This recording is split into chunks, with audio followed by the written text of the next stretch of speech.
So welcome to everybody here tonight. I would like to acknowledge that wherever we are in Australia, we live, we work and we play on Aboriginal and Torres Strait Islander land. My life is lived in Naarm on the lands of the peoples of the Kulin Nation, and I pay my respect to elders past, present and emerging, and extend that to all Aboriginal and Torres Strait Islander peoples that may be present here with us tonight. Aboriginal and Torres Strait Islander sovereignty of this land was never ceded, and the impact of colonisation is ongoing. I spend my workdays looking out to the bay on the lands of the Bunurong, and I follow the bends of the Correct Creek to my home on Wurundjeri country. As I walk this land today, I do so knowing that this country has been walked and cared for millennia before me, and I open myself to hear the stories, those full of joy, wisdom and wonder, but also those of sorrow, heartbreak and loss.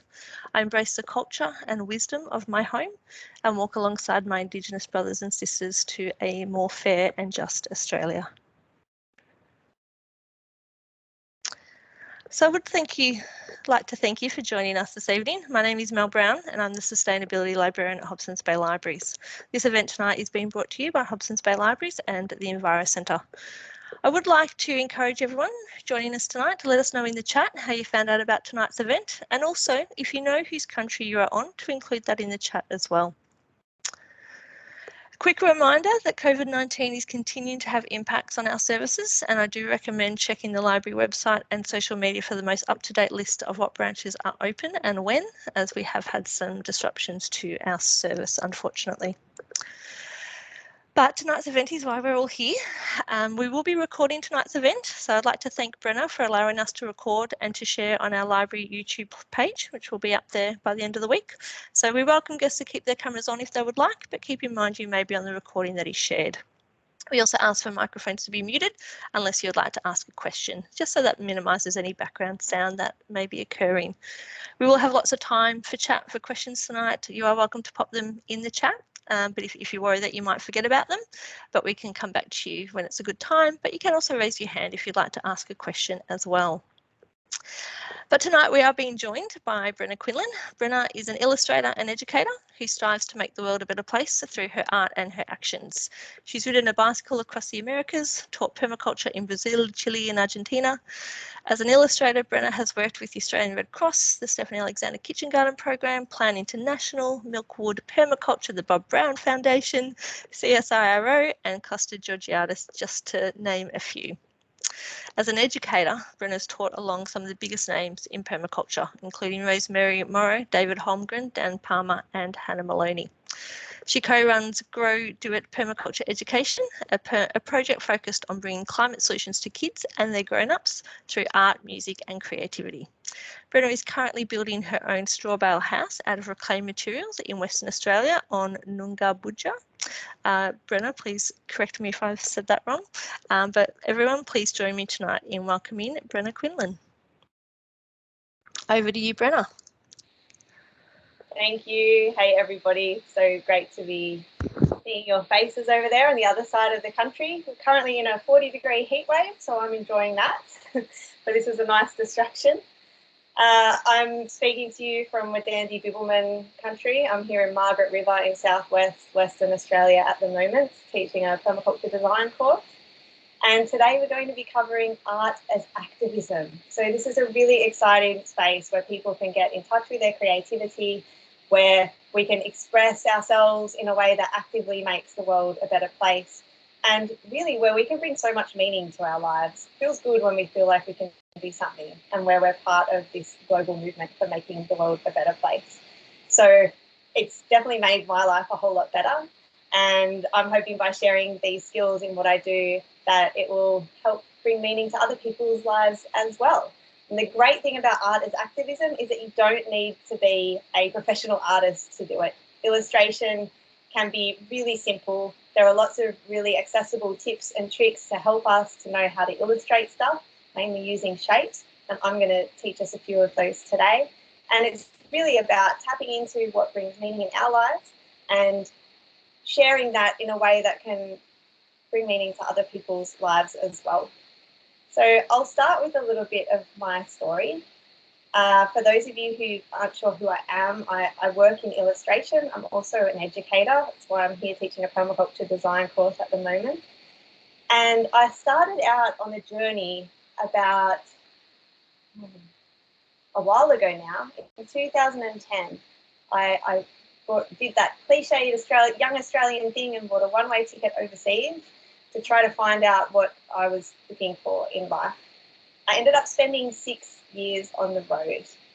And as was mentioned before, part of that was on bicycle. I spent a couple of years volunteering where I started to hear about permaculture, about climate solutions, about ways that people were actually working with their communities and working with their households to make the world a better place. And I found it completely inspiring. Time and time again, I was seeing people who were really living their best lives in a way that helped other people to live their best lives as well. So I ended up doing a permaculture course overseas in Chile in Spanish. And I loved it so much that I asked the teacher, what do you think for you is the best way to make change in the world? And he said that for him, it was teaching about climate solutions, about permaculture, because he taught thousands of people and each one of them had gone on to be an activist, a solutions-oriented activist in their own lives. So I took that on board. That's what got me into education. And I ended up coming back to Australia after that 6-year journey, thinking pretty differently about things and about my role in any of the problems that were happening in the world. I wanted to be active in solutions. I didn't want to sit on the sidelines anymore. I wanted to be informed and I wanted to feel good about having a reason to get up every morning. So I thought permaculture seems like a pretty great way to do this from my experience. And would you know it, the co-originator of the permaculture concept is alive and well living in central Victoria. So I looked him up, I went down there for a tour and I said, hey, David Holmgren, what do you think about me staying here as an intern? And he and his partner, Sue Dennett said, yes, please. And I ended up spending 4 wonderful years there. I'm not sure if any of you follow the show Gardening Australia, but there was a segment on Meliadora, that's the name of the property, when I was living there, just before I moved to WA actually. It was released in May last year. And there's a couple other segments on the property itself and Dave Holmgren's work there. So that's a bit of homework for you. If you haven't seen those, go and look them up. It's a really fantastic place. And Dave has spent 36 years now bringing this land that was just blackberry and scrub and not much else really to life. They've got 130 fruit and nut trees, 6 annual vegetable beds. They've got goats, they've got chickens, they've got 3 households with people like me living there. And it's a really vibrant sort of community centre.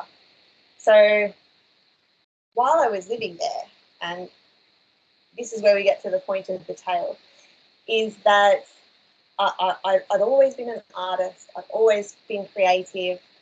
Art in a lot of ways is my obsession. And I've been practicing as a, as on the path that artists take. So organising exhibitions, showing my work, trying to align with the proper gallery and get a name for yourself so that you can sell artworks to rich people. And while I was overseas, that stopped really resonating with me. It just didn't feel like it was enough, considering the times that we live in. While I was interning at David Holmgren's place, Meliadora, I started to think, what is my path? How will I make change in the world? I probably won't be a volunteer forever. It's a lot of work and you learn a lot of things, but at some stage you want to put those into practice. And so about 4 months in, David asked if I would illustrate his book, Retro Suburbia. And it's an excellent book on how to live a solutions-based life, a regenerative life, if you live in the cities and suburbs. And this notion that we have to move to the country for the tree change in order to live sustainably isn't really valid anymore. We can, through our own behaviour, do nothing more than our own behaviour. We can really make big, deep changes in our communities and in our households as well. So it's a great book. I said, yes, I'd love to illustrate it. And the idea of being an illustrator came to life. It had honestly never crossed my mind before. I thought fine art was the only trajectory for someone with my skills, and I had worked very hard to bring those skills in portraiture and still life up to scratch. But I threw all that out the window and said, okay, illustration's where it's at. So illustration brings complex ideas and makes them accessible for people. It brings things that are scary, like climate change or inequality, social justice issues, and brings humour and colour and life and light to the subject. It means we can talk about the image while talking about the subject in a way that draws people in instead of excluding them. Illustration's a really powerful tool. And like I said before, you don't even have to be a great drawer to be able to do it. So that kick-started my illustration career. Since then, I've illustrated for Milkwood. As was mentioned before, Costa Georgiadis's book just came out with my illustrations. I just got a call from him this morning, actually, that we've been nominated for another picture book award. So it's not a picture book for kids, it's an illustrated gardening or lifestyle book, depending what category you're looking at in the library. But that book's been getting really great reviews, and of course, I'm so grateful to Illustration for introducing me to so many great people like the Milkwooders, like Costa, and the others that I work with. So it's been pretty fun. I'm hoping that there'll be more illustrators out there because there's more work than I know what to do with. So I'd love to hand some over to you guys after this course. The idea of art as activism really came about maybe 3 years ago. I was thinking, okay, it's one thing if I illustrate books, but what's the next step? How do I do things on my own terms? And every time, I'm a note taker. Every time I see a film, every time I read a book, every time I hear a talk, I'm there writing down notes, illustrating the notes. I keep a journal. A lot of my journals are illustrated journals. And I realised that this was something that I could share with people. So this secret style that we call now the greeblies, the little people that you may have seen that I draw with, that was all just created for me when I was trying to record notes from an interesting conversation or an interesting podcast. And at some stage it clicked that, yes, this could be my illustration style. So this is what I'll be teaching you today, how to draw characters just like the ones that I draw. They're not as hard as they look. That's why I do them. And that style really opened up a lot of possibilities for me. It meant that I could all of a sudden share the ideas and the passion and the meaning behind what I was hearing with other people, and it's just quicker. Practically, illustration is a much easier thing to draw than trying to draw realistically. So it just opened up a whole new world for me. We're going to get to some examples in a little bit, but first, who'd like to draw something? Hands up. Cool, let's do it. If you're near a pen and some paper, grab it. That's all you need to be an illustrator. So what I'll do first is show you a few of the elements from the illustration alphabet.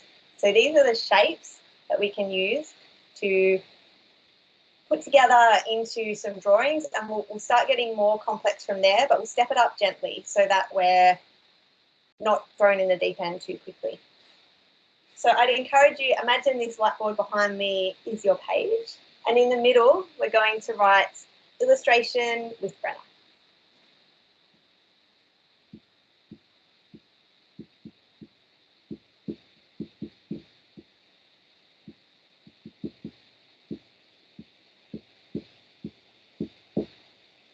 And I like to do a little curved line around here to make it look nice.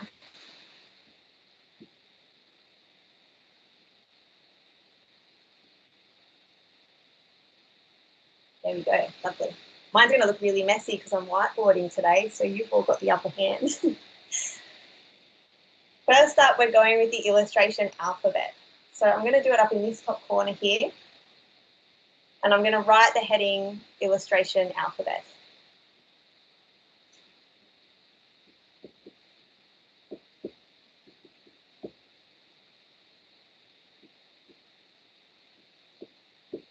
Again, pop it in its own little bubble. If all the letters are in reverse like they are on my screen, that's fine. It doesn't actually affect the drawing. You can hear what I'm saying. You can imagine what it says in reverse.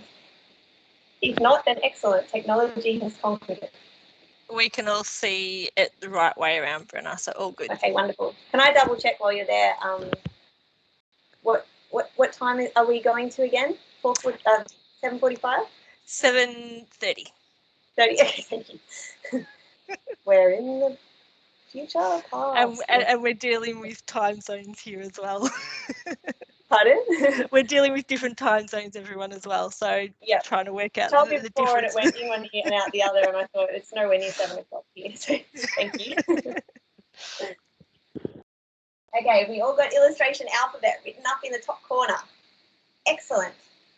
The illustration alphabet is the best thing ever. Yes, we love the illustration alphabet. It helps us to be activists. That's important. We're all activists in our hearts. Now we can be activists with our hands too.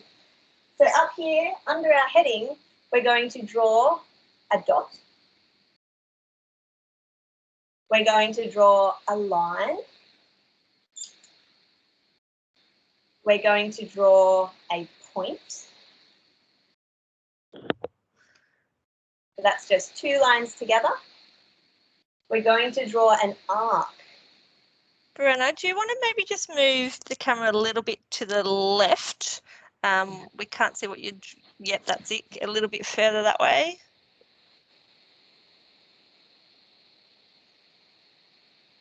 Let's do this. Yeah, that's it. Perfect. High tech, high tech. It's 2022.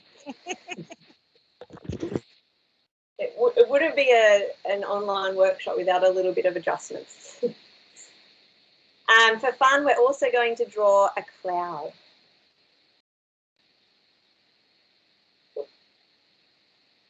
Okay, that's our first line. Now we'll go to the second line. We're into shapes. We're going to draw a circle, a square, then a triangle, a spiral, and a little 12. Some of these overlap. We really could simplify this down into dots, arcs, and lines, but it's kind of nice to have a few different options here. How are we all going with that? Thumbs up? No. I think Teams moves the camera back on us. So I think that's part of the problem why you move the board and then it comes off again. So now that you've drawn them all, can you just go back to that, move the board again? Because Teams has fixed itself to focus on your face rather than on the board. Oh, sure. That's it. Now we can see it. Yeah? Yeah. Okay. I'll let you know if it moves again. Yep. It kind of swivels back once we...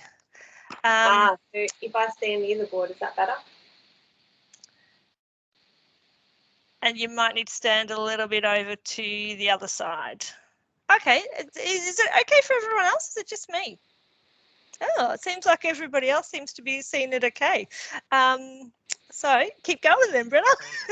Thanks, Mel. What I can do as well is we'll talk through all of this as I'm going. So even if you can't see properly, I'll be talking in shapes, and I'll take a photo of this right at the end, and maybe we can put that somewhere publicly. Mel can send it out, or I'll put it on a Facebook page so that you can all see afterwards too.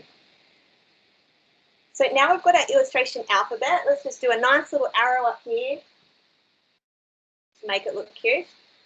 We're going to draw with it. I would love to know in the chat what you would like us to draw.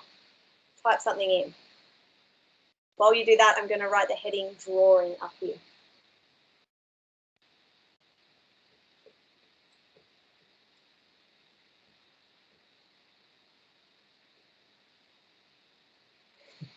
Trees, a mushroom. Okay, great examples. If any more filter through, I'm going to draw a few things so there's still time. Let's go with trees first. So the basic shape of a tree, the shape of the tree that I love the most is a circle. So we'll start with a circle. And these are the leafy bits of the trees. So I'm going to draw a couple of circles. I'll draw 3, and we'll make it look like a park. Making them different sizes there. We'll leave a gap and then draw a line underneath. That's going to be the ground. And then a line joins each circle to the ground, which makes the trunk.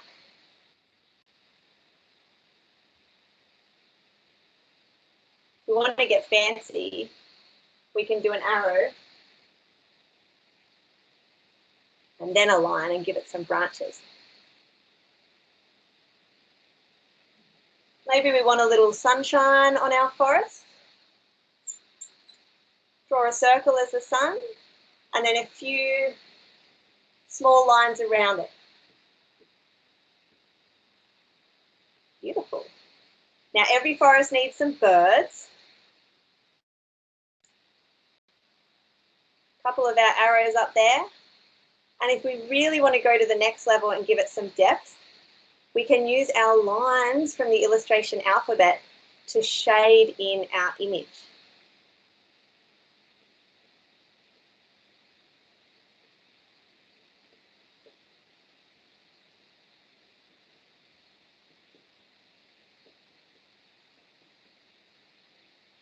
Our trees.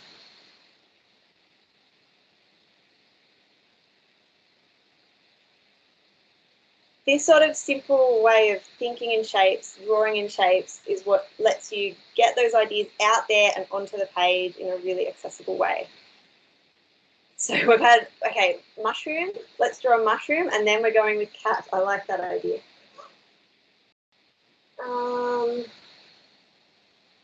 Okay, we'll go with an arc. Then a line.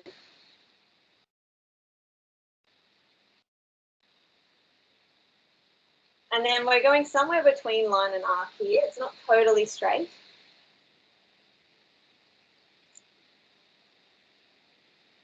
And end it at the bottom. Now, mushrooms are always found in the soil, except when they're found on wood. So we'll draw our soil in, a couple of lines on either side.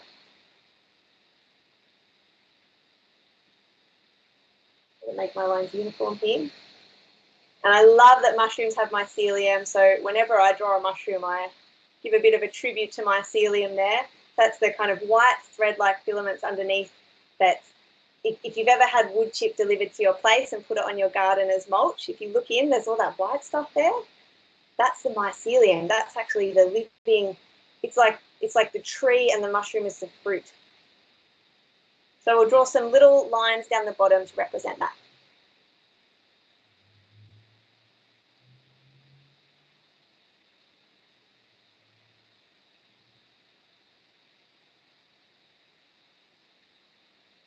And a few dots on top, right?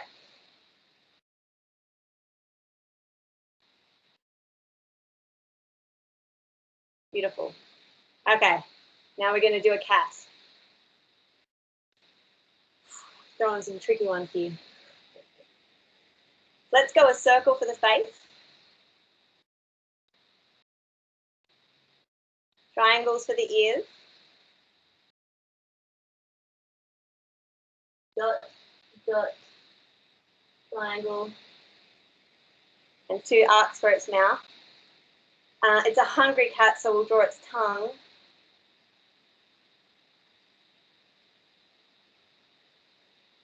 And dots for whiskers.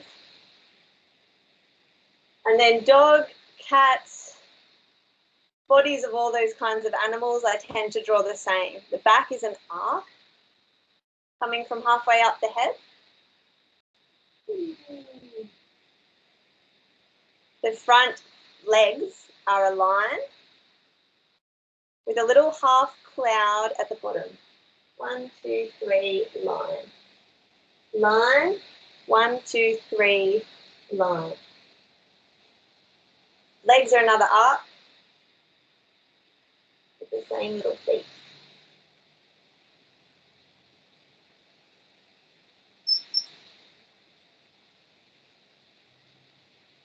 Maybe a big tail there. This cat needs bigger ears. Add in some whiskers. There you go. Who would like to draw a farmer in a market? Yeah? Let's have a go at that. That sounds pretty complex. Farmers standing there at their market stall. How are we going to do it? I'll show you. Basically draw a rectangle. Line, line, line, on line. And then about 1/3 of the way up, draw another horizontal line. That's our market stall. Now, the best way to show that it's a market stall is by doing some triangles up the top here.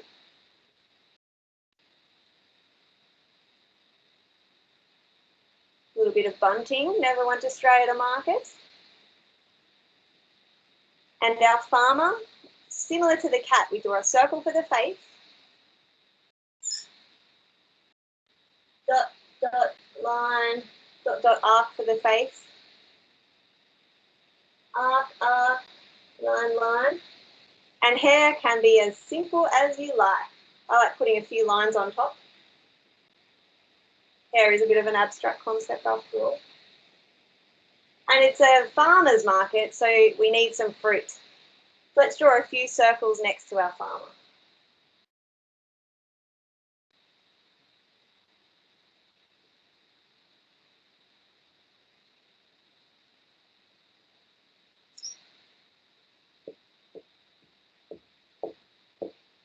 Just like our sun, I've done a few lines around the outside to make it really stand out. We love our farmers. Thanks for all the great work that you do. So with this alphabet, we can draw basically anything. It's a great exercise to think of something. I want to draw a teapot. And then how on earth could we do that? Okay, what's the main shape? The main shape of a teapot is round. Always go with a circle if you can. Yep. Teapots have a lid. What's the most simple way we could do a lid? Oh, probably with an arc up the top. And maybe a little circle up there too. And then 2 arcs will make a handle. And a couple more will probably make the spout. And this is a really low risk activity. You can try things out until it really works for you. There's our teapot. If it doesn't look good, just don't show anyone. Try again. It took me millions of hours of drawing to get to this stage, and that practice is really, it's exciting. You can do it with a cup of tea in your hand. You can do it with an ice cube in your pocket like I'm doing today. It's kind of like therapy, learning how to put all these shapes into images that make sense to us. So now we've gone with trying out the illustration alphabet, and we have drawn a little farmer there. Let's delve a bit deeper. It's really people that make most illustrations come alive.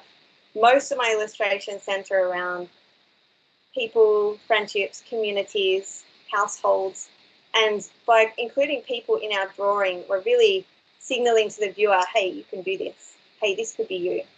And people love to look at people. When they study our eye movements, if there's a face and an apple, people are looking at the face.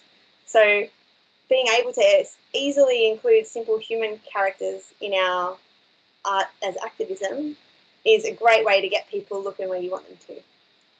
First up, we'll focus on faces. So we're going to draw another heading just under here that says faces.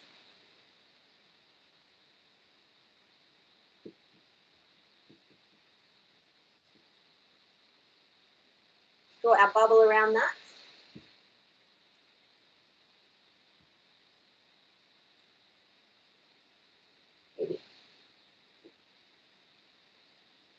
And let's choose a different colour for this.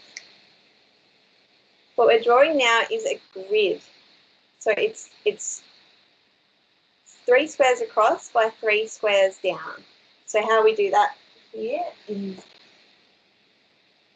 1, 2, 3, 4, and then you can draw around it too. There we go. Make it look nice.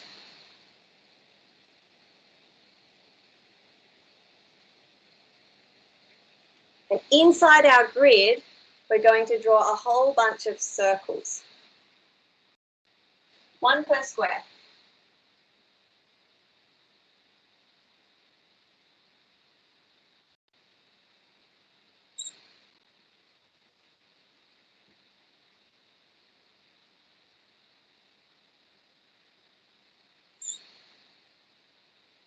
Ooh.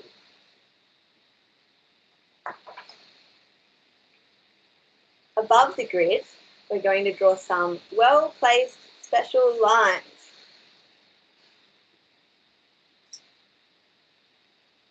2 like this, 2 pointing down, and 2 just across. And here we'll do an arc pointing up, an arc pointing down, and a line like a dash. Ooh, what are we going to do? In our faces, let's put some eyes. Or in our circles, let's put some eyes. We'll make them into faces. You can choose if you put your 2 dots for eyes up in the middle, up really high, down low. This will just add character to the face that you're creating.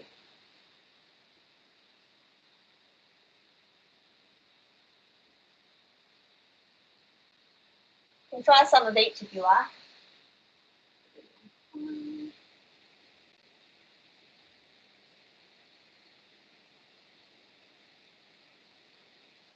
And I don't often include ears or noses in my characters, but there's no reason why you can't.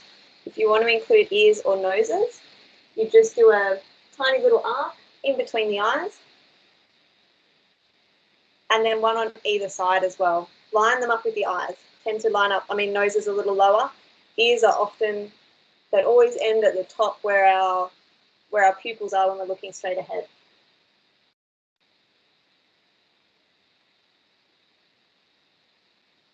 Okay. So we've got faces, we've got these crazy marks here, and these other crazy marks over here. What on earth will we do with them? Oh, excellent. These are eyebrows and these are mouths. So the way this game works is we copy the eyebrows from here all the way down and the mouth from here all the way across and fill in the whole grid.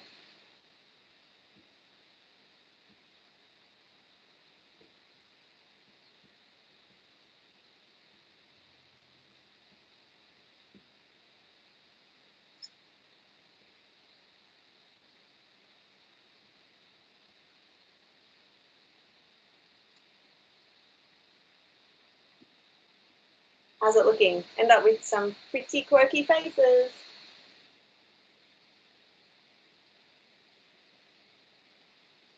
I think the bottom one's my favourite. What emotion is it? Who knows? Anger, surprise. These sorts of exercises help us to, when we're designing characters, when we're thinking, okay, one character's scared, one character's angry, one character's passionate because they're protesting, one character's proud of their child who just organised an entire school climate strike, whatever it is that we're doing in our art as activism. It's great to have a grid like this that we can refer back to and say, yes, that's the expression that I'm looking for, that's how I'll draw it. Interestingly enough, I never put eyebrows on my characters, except sometimes when they're very angry. Do with that what you will. All the rules are made to be broken. People. Let's have a go at drawing some people. We'll write our heading up here, people.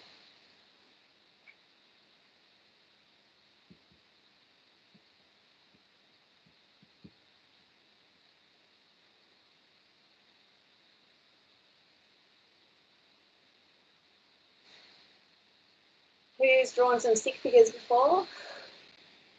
Stick figure aficionados. I'll tell you a secret. All the illustration characters I draw are technically stick figures. They're nothing more special than that. Stick figures are great. If you can draw stick figures, you're an illustrator and you can use that to make positive change in the world. Good job. People start with a circle for a face. So let's draw that up here.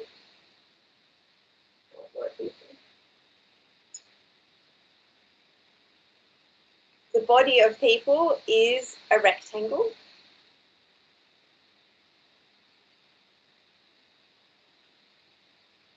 Yeah, not too hard, going all right. Underneath people, there tends to be some ground. So let's leave a tiny gap and draw a line just like we did with the trees.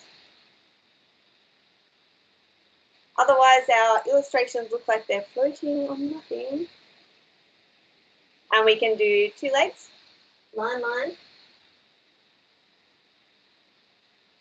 Okay. We can do two arms. And then you can pick which kind of face you want to draw.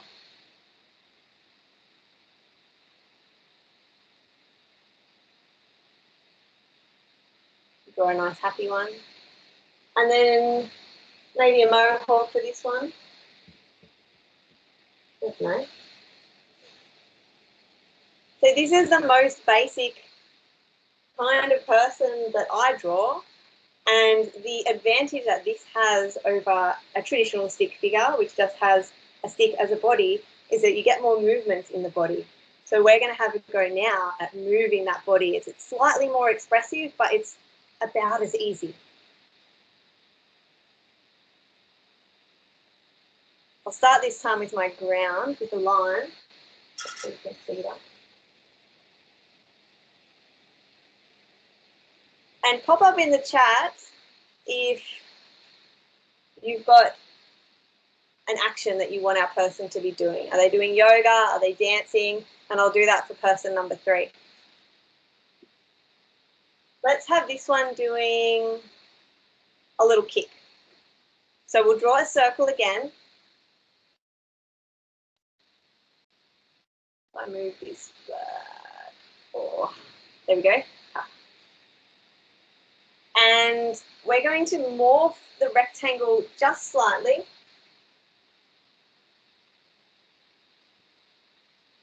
It's still a rectangle, it's just a little bit out of shape. We're going to draw 2 lines for the leg. So we've just added a knee. If we want to add a foot, we'll draw 3 lines for the leg. Oh, amazing. We can do the same. Let's make the arm a little complex. We can do 1, 2, and then 3 little lines up the top. You could do 5 if you wanted. 3 kind of shows it's a hand. 5 will be more realistic. Do what you feel. Same on the other side. And again, choose whichever face expression you would like to add to your person.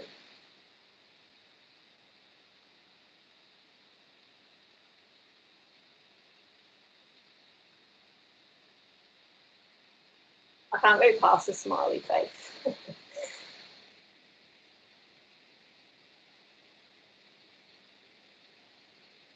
Scribble in whatever hair you like. Normally in character design, they say, oh, hair's the most important part of a character. It will make or break the character. That's another rule I break all the time. I give very little thought to hair. I'm happy with androgynous characters. I prefer them, and it's all about the message for us. So we're just learning the skills to get the message out there. Who's got an action that they would like their person to be doing? If not, I'll think of one. There's some interesting choices in the chat. Oh yeah. So Chi has requested diving off a high platform. Oh, lovely. Okay, let's go with that. I might move my ground level.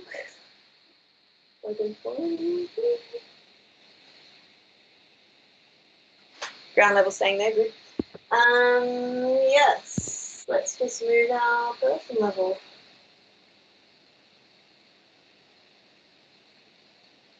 That's more complex than it needs to be, isn't it? We could have just drawn a line for our platform. Anyway, we'll draw a big line down to the ground and a bit of water happening there. Draw our circle halfway down. Draw our rectangle above the circle. And now we're going to draw our legs in 3 parts again so that they've got some little feet.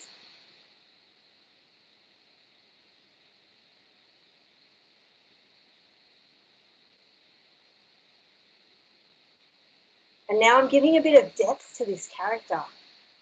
This arm is behind the head. Amazing. You can just do it by making it half an arm. Who would have thought? And how do we show that this character's facing backwards and diving? I'm going to draw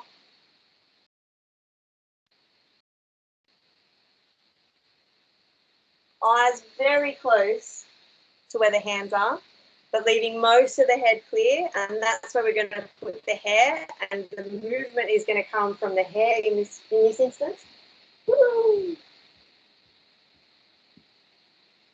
Flowing behind. And I think if they're diving into a body of water and they're looking that afraid, do we want a shark below them? I'm tempted. Not to spread any negativity. We can draw a shark with a triangle, so why not?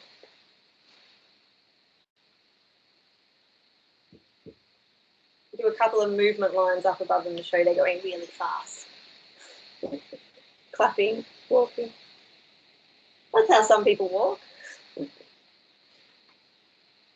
So we've had a go at drawing some people, and I hope you enjoyed it. I encourage you to try the clapping and walking suggestions after this to see how you go on your own. You can make people do pretty much anything you want. Diving off a thing, jumping around. You can show a dance. That's kind of fun. I really enjoy practicing these things, thinking up a new thing that I've never done before. Yoga poses are always a good one. Remember, if you want the arm to be behind the head, you just draw it behind the head. Draw a short arm with the head in front, and then you get perspective. So in my art as activism work, and Mel, would it be okay to share a few artworks on the screen now? Give me 1 second. I will get them up in just a moment. I'll just talk, and then once they're up, I'll let you know when it came. I've been releasing images on social media, on mainly Instagram and Facebook, for a few years now, a few times a week. And that's amassed to hundreds and hundreds of images. And I for this workshop and another one I've done, I noticed that there were patterns in the images. So I don't just draw anything all the time. It's kind of, work can be categorized into different streams. So when we've got the images up, we can show what some of those patterns are. And for me, a huge part of doing art as activism is actually sharing my work with other people. So it doesn't feel so great if you're a chef and nobody eats the food that you cook, it just goes to waste. And art as activism is really like that as well. The activism part of it is getting the word out there and sharing it with others. And it doesn't have to be online. It doesn't have to be on Facebook or Instagram. I've done work for community gardens and then sent it out to a few community garden groups for them to use in their newsletter. I've done work for the Repair Cafe and had a similar thing, and it goes from one cafe to the other. They share it with their networks. I've done work for local groups that need a poster. A friend of ours, well, she became a friend through this. I didn't know her at the start, was doing a local peaceful protest in our town where people lined up and made the words, "You can do it." And we sent that to the Australian government before the COP meeting and took a drone photo. And so to get that happening, she really needed to show what that would be like for people. Thanks, Mel. So I said, great, I'll do a poster for you. And we physically stuck that poster up around town. So there are lots of different ways that you can use your art as activism, even if you're not online. There's also lots of books and courses, like permaculture courses, that would love to have more drawings of what a grey water system looks like, what a healthy garden looks like, what the soil food web looks like. So that sort of thing is your game. Draw stuff, email it to people, and they will share it with the world. Yay. So Mel's got an image up there at the moment, which shows industrial agriculture on one side and permaculture on the other. And I'll just talk for a couple of minutes of what permaculture really means. We quite often see permaculture as meaning, overlapping a lot with gardening. And in a sense it does, but in another sense it's much greater than just gardening. Permaculture is about living by your ethics and your principles. So living a life that is aligned with your values. It's also about solutions-oriented activism. So people who have a permaculture farm normally live a really cool life with all the fun animals, growing all the food and doing great things. And the idea is to make it so exciting that other people want to get on board, that it's irresistible and everyone wants to start doing great stuff as well. So by drawing my art as activism, I'm actually doing permaculture. I'm doing solutions-based activism. And you can too. This image is an example of what I was talking about before, of how I kind of have different categories of how I do my work. So I call this the yes and category. It's a comparison. It shows two sides of a story. Sometimes it will show what we want to move away from and what we want to move towards. Sometimes it will show things that habits I used to have and habits that I want to have more of. It's not necessarily good and bad, but more an exploration of two sides of a story. I've got one that you may have seen that shows a bottle of soda, a plastic bottle of soda, with everything that was involved in bringing that bottle of soda to your hands. So the factory and the getting the water and the sugar and the transport and making the plastic and the refrigeration and the shipping to the supermarket from the distribution centre and then driving to the shop to get it home in your car, versus this is an old milk bottle that I happen to use as my water bottle. You've seen it here in real life. This already existed, I'm repurposing it, and this is rainwater that I'm fortunate enough to get from my friend's rainwater tanks, because I don't have rainwater tanks at the moment. And so very low emissions, very low inputs, very simple half of the diagram. And to show those two things side by side, you can't really explain it, you've just got to see it. Rain, bottle, all the things, bottle. So that's a yes and way of doing things. What else have we got, Mel? Mel's doing an excellent job, by the way. Thank you.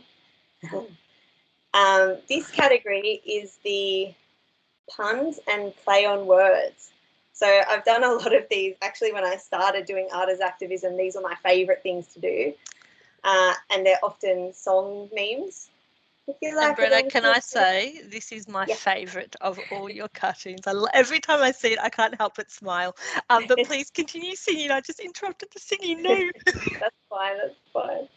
It's a very popular one. I probably should do prints at some stage. No, I don't have prints if you were going to ask.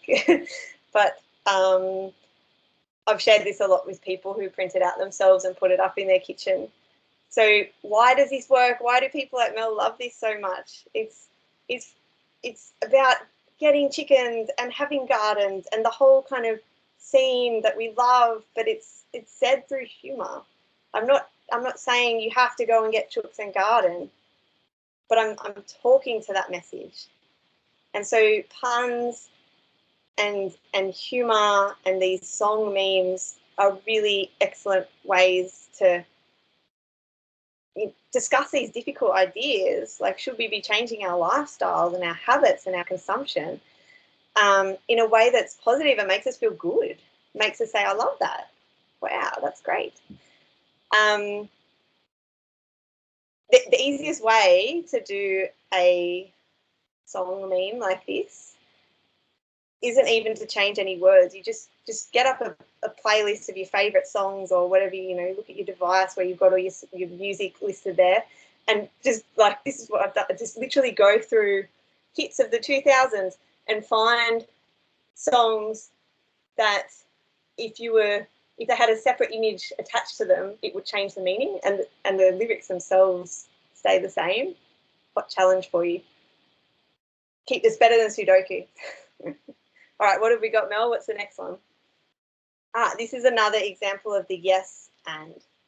So, okay, this one probably is good and bad, but it's also using humour there, and it's very easy to translate. I had lots of people saying, can I translate this image, please? And I said, go for it, because I don't have to do any extra work. Some of them are quite complex, and yeah, I've learned to make my illustrations translator friendly now, so I don't have to go through and scrub everything out. But again, just showing, you know, you can see the characters here, they draw your eye in, there's bright, bold colours. It's simple, so most people understand this. It's really speaking to the concept in a way that isn't shaming anyone, is not judgmental, it's just bringing an idea to life. What's up next, Mel? So this is an example of a quote. So the quote here, this is a movement, not a moment. And I've heard that somewhere. I may have dreamt it up. I can't remember.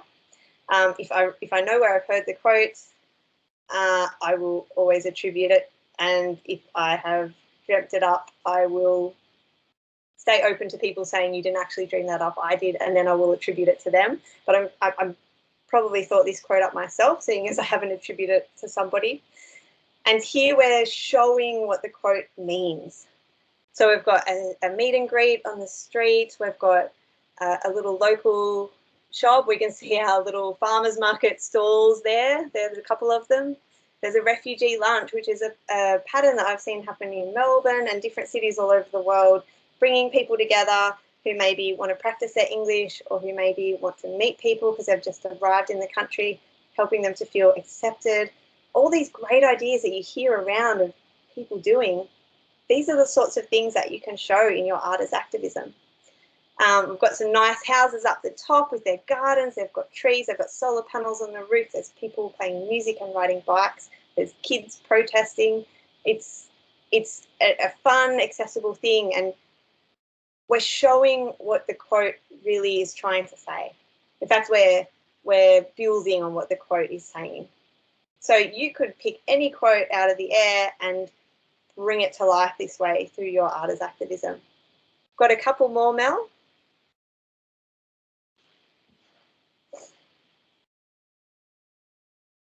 This is an example of my favourite type of category. It's also by far the most challenging, and they're called visual metaphors.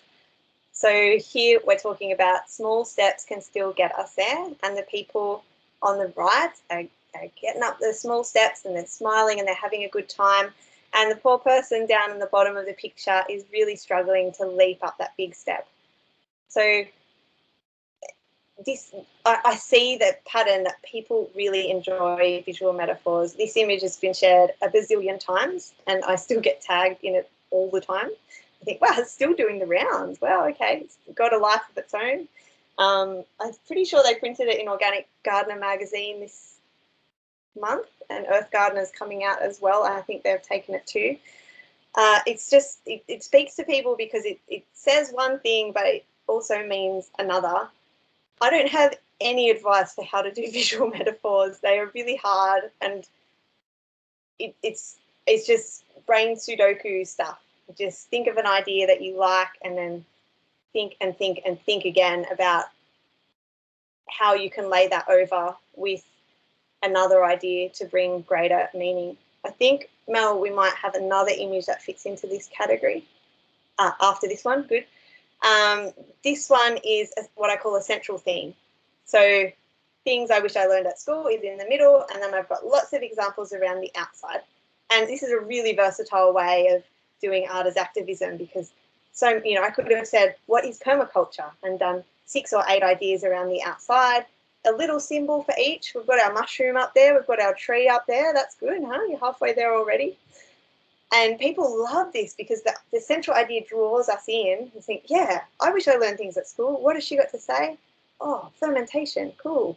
So it kind of, it's a stepping stone to more complexity. We go with the simple, draws us in, and then we can appreciate the complexity, which is a challenging thing to do in our current era of short attention spans and social media. So this type of drawing I do quite a bit of because it works and it's highly shareable. People love it.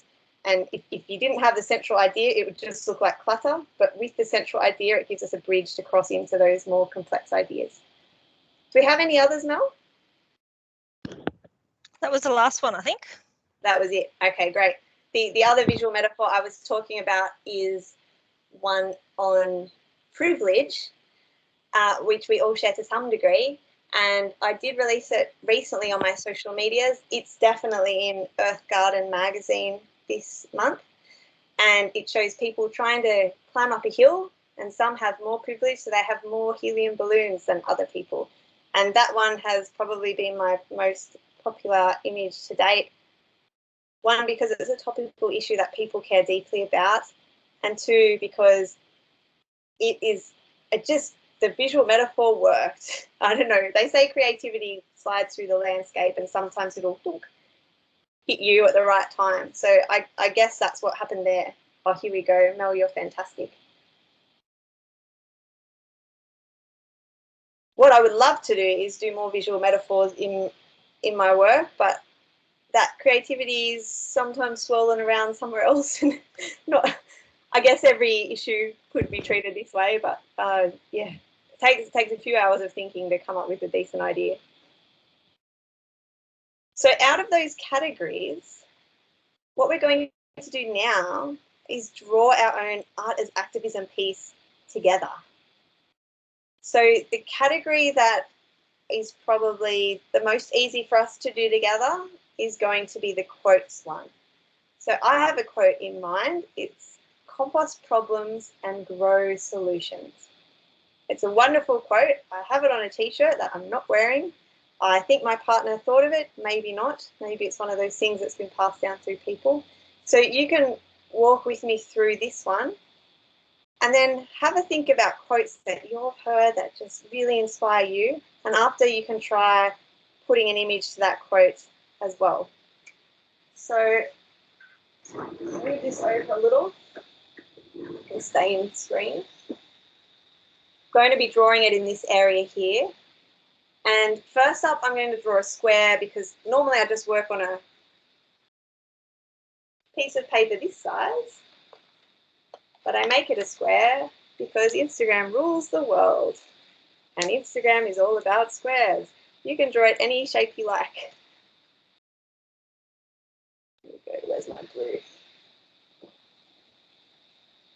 I'm very aware Instagram is an evil multinational company, but it has some things that are very good about it, especially for artists, especially for activists, especially for people involved in making the world a better place. If you speak to any small regenerative farmer, they'll say, I feel less alone because I can connect online. So yes, Instagram is horrible.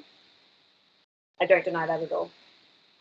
It's also helped me to share my work with millions of people from the comfort of my living room. Things can be good and bad at once, can't they?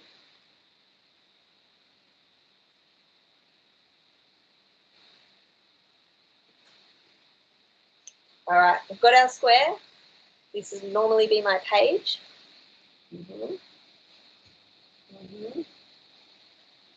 And we could write the quote in the center. We could write the quote down the bottom. For this, I'm going to write the quote up the top.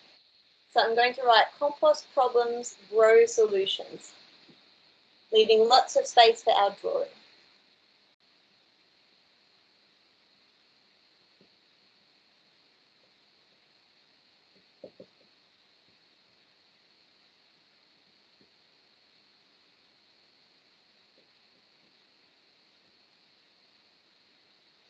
I like to do a little ... because it just seems a bit more mysterious.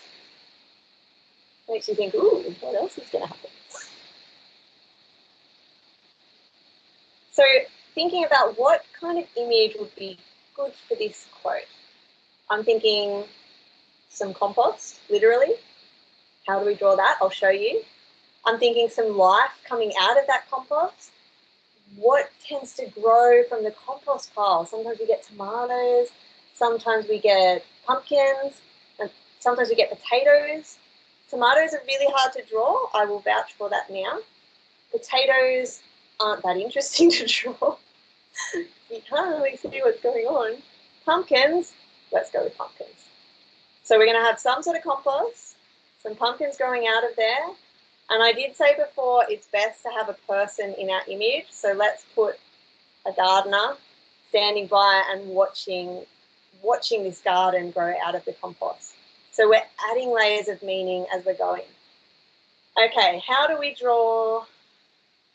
I'll start with the gardener and we'll end at the compost, okay? Let's do a circle. Over on the side, actually, I want my circle a bit bigger than that. You can draw your circle that size if you want to. A little bigger. And it's a gardener, and gardeners tend to wear hats because they're outside a lot. So the simplest way to do a hat is we just do an arc. There we go.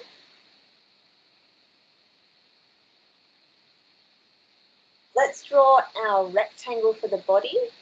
And I'm going to draw it at a bit of a slant because gardeners tend to stand with their hand on their hip like this, in my experience. I did a survey, it's true.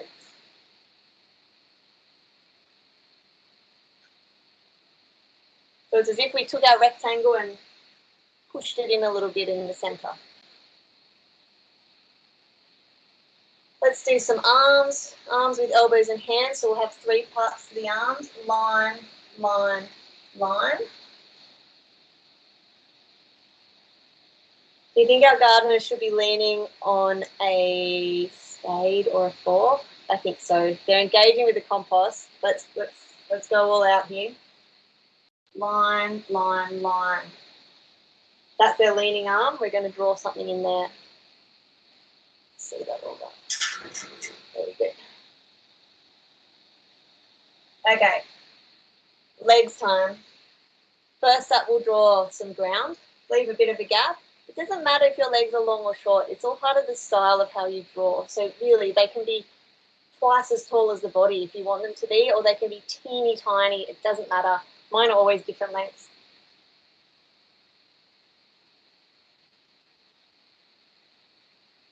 Let's go.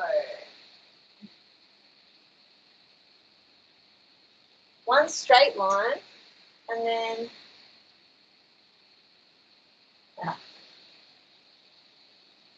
I'm going to draw something sneaky under that little foot in the end.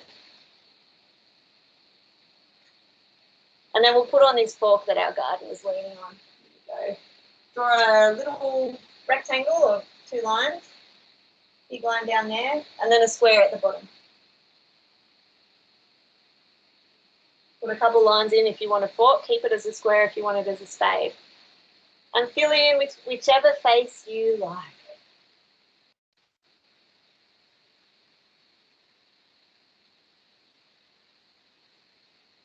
R. Not a bad gardener. All right. Over this side, we're going to do our compost. So I'll move this that way again. There we go. Compost. Line. Small line, small line. Arc.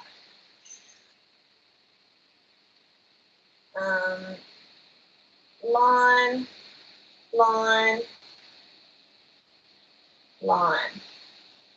Got a little dash there.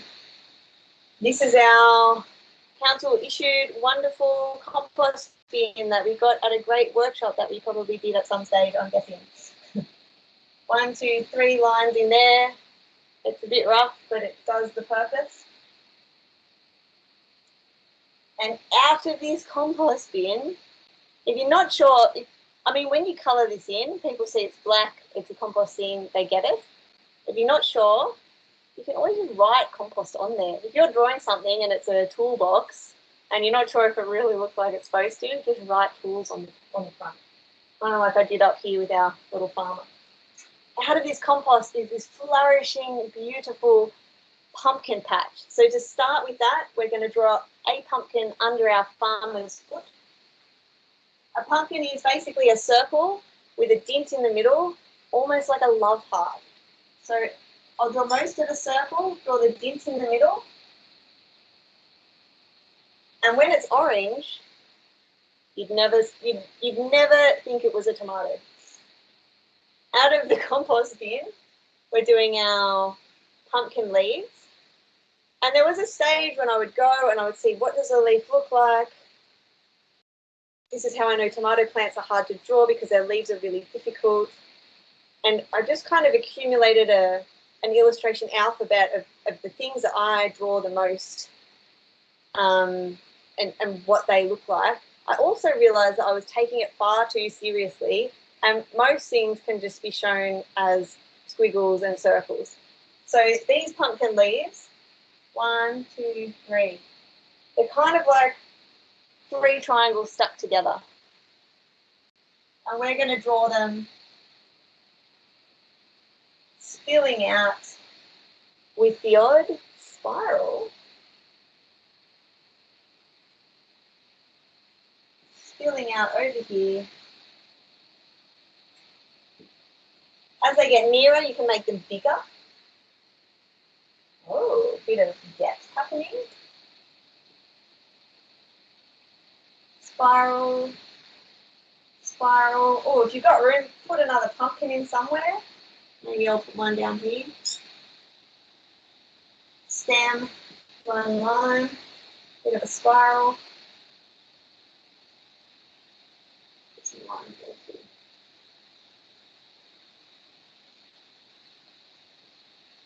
And then these ones in the background, I'm literally just doing little zigzag squiggles.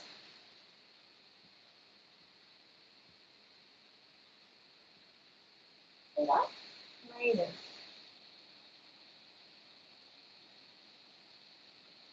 Should we give our farmer some overalls? Got time. All right, overalls. Overalls 101 with Brenna Quinlan. Small rectangle. Small rectangle. Horizontal line to join said rectangles. Dot or a button. And if we want to get really fancy, we can actually give this farmer more complex legs and arms. When I do arms that I want to have weight, I literally just draw another line in, bling bling like that, and that's enough for the arms. For legs, I'll rub a little bit out.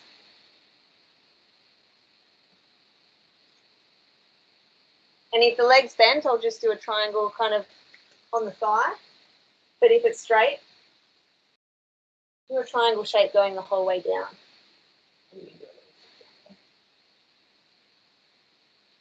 What else does overalls have? Maybe a pocket up the top.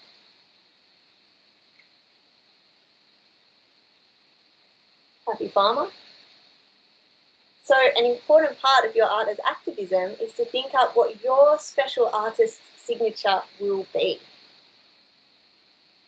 And down in a space, it can be, I always do mine down in the bottom right corner. Yours can be in the top, it can be vertical, whatever you like. Think of how you want to write your name. Maybe it's your website, maybe it's your first name, maybe it's an alias and you have a special artist name.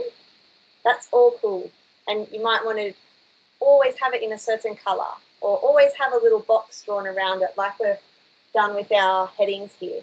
Or I always have, at the moment, a little sprouting up next to it. I used to do one of these Greebly characters, but I figured I didn't feel permaculture enough for me. So I'm going to draw my name down in the bottom, have a go at creating one for you.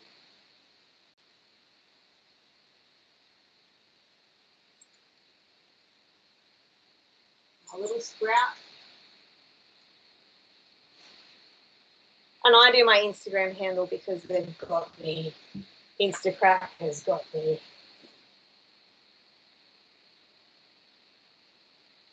So the next step for this, I can't do it now because the only colours I have are red and red and red.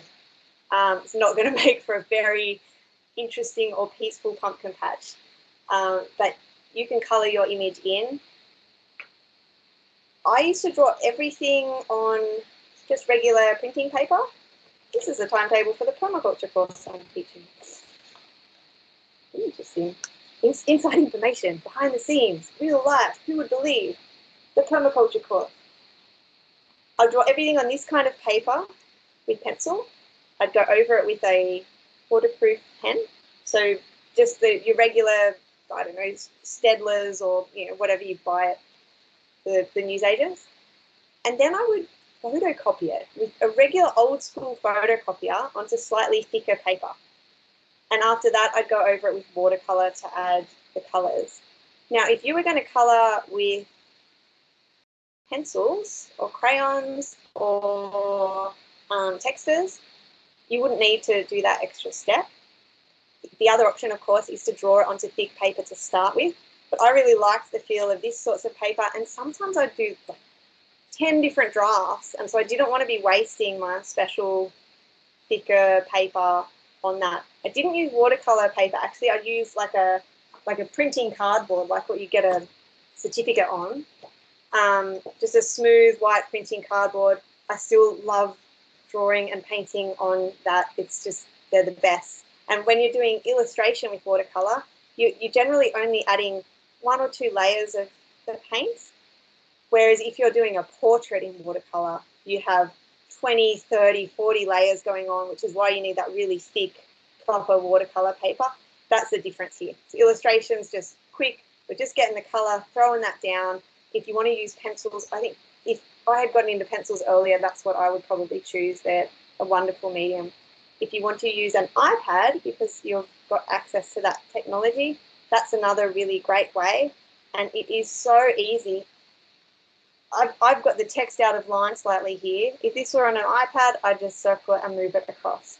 So I do use an iPad nowadays, since my mum very kindly gifted me one a year ago, and I stopped being a technological laggard. But hand drawing, I mean, it's the most beautiful therapeutic thing. So once you've got your art as activism piece, think about some ways you can get it out there. Think about somebody who's going to love it. Share it with them. Share it with your friends. If you ever do a Christmas message once a year or a birthday message or something like that with a family, share it on that. Get it out there, because it's not activism if you're not sharing it. And wait for all of the love and support to come rolling in. So I think we've got time for a few questions. Has anybody thought of any while I've been talking?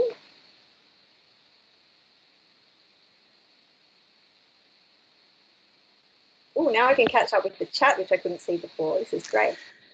Please feel free to pop your hand up, or at this point in the evening, you can just turn your microphone on if you wanted to come on and ask a question.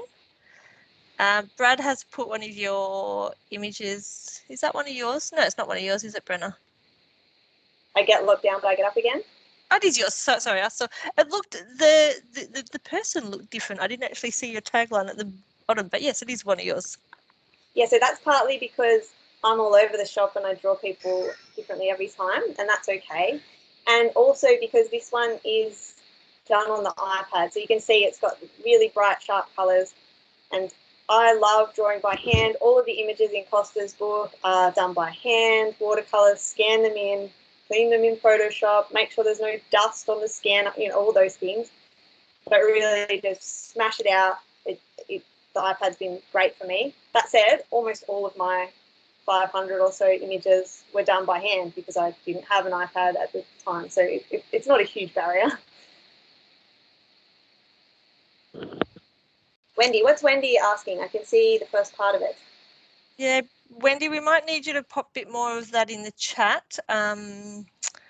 can't quite get the finalisation of that question. So if you're still there, pop it all in or turn your microphone on if you'd like to. And I think Brad was writing something in the chat as well. But everyone else is out there, feel free to turn on. Nicole, thanks for the watermelon suggestion. That would have been a great one. And we're always choosing symbols and vegetables that are big and bright and bold, and watermelons look great on a page, pumpkins look great on a page. So if you've got to draw a veggie and it's really arbitrary, I mean, we just chose this stuff out of nothing. We could have drawn anything really. So choose something that you want to draw that's going to bring colour to that situation. Oh, thanks, Brad. We've also got a great question from Hayley in the chat. I'm going to read it out because if anyone's listening to this or watching this recording later, the chat doesn't come up. So Hayley's question is, how old do you think you should be to turn your images and illustrations into art? Because I'm only 14. Hayley, the youth will save the world. Please turn all of your images and ideas into art. And think of how life is very, very long, very long. Imagine, you know, in 10 years you'll be 24. And then you'll be 34, which is still younger than me. That's 20 years you've got to do cool stuff before you're even my age.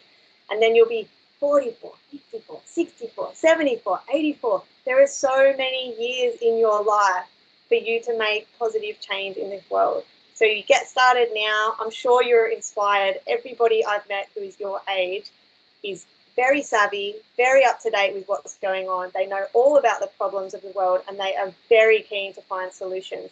Teenagers have this incredible zest for life. You have this incredible driving force that helps you to get up and do stuff. And I really wish that I had known about art as activism at your age, because I was looking for something to do and couldn't really find it. So we just wagged school and, you know, told dirty jokes. Like, what a waste of my teenage initiative. So please, start drawing and get your friends into it. And if you guys do come up with some stuff, you can find my email on brennaquinlan.com on my website, or Google Brenna Quinlan. You'll find my email. I would love to see what you come up with. It would really make my day. I get sent stuff from proud parents and from kids all the time, and I don't get enough from teenagers. So I would really love to fill that gap and see what you come up with. I should also mention the link to Brenna's website was in the email that I sent you all today with your link for tonight's event, so you can check out Brenna's website there. We're getting lots of thanks coming through the chat, but no more questions, so that might be the end. Some more thank yous. I know, is this a question? I just finished doing illustrations from Nicole for my first picture book on mental health, vitamin D for kiddos. So doing some... Nicole. Excellent. We'd be very interested to see. We would love to see what you guys have done tonight. So we would also love to share some of them on the library social media. So if you feel keen enough, I'm not a interesting drawer, but I will show you. There you go.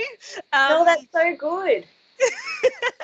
So I'm going to, when we put the link up to the YouTube video, I'm going to scan this and I'm going to pop it in. And if anybody, we've got some others holding their drawings up. If you would love to take a picture or scan them. Genevieve, amazing. We would love to you to send them in. Let us know if you're happy for them to share on our social media. We want other people to jump on, watch this and be inspired to draw as well. Events like this are all about encouraging our community to get out and get involved as well. And these images are absolutely amazing. So thank you for sharing. Brenna, thank you so much. I'm just blown away. Nicole, look at your expressive people. That's wonderful. You're all better than me. I can retire now. Thank you. That was the whole aim of this thing. Thank you for sharing your pictures. They're absolutely, you've done some amazing work tonight. thank you for coming. Thank you for logging in. Check out our website for our upcoming events. We are going to be a little bit flexible over the next few weeks while we see what's going on. So if there are some last minute changes, please bear with us as we ride this wave that's coming towards us. Stay safe out there. Stay in touch.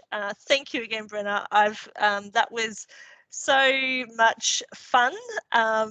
You have a beautiful way of engaging the audience, and I absolutely I was drawn away, as you can see, and really enjoyed tonight. So thank you everyone for coming. Thank you, Brenna. We'll see you next time, probably online again. Thanks, Mel. Bye. Thanks a lot. Thanks, Brenna. Thanks, Mel. Bye.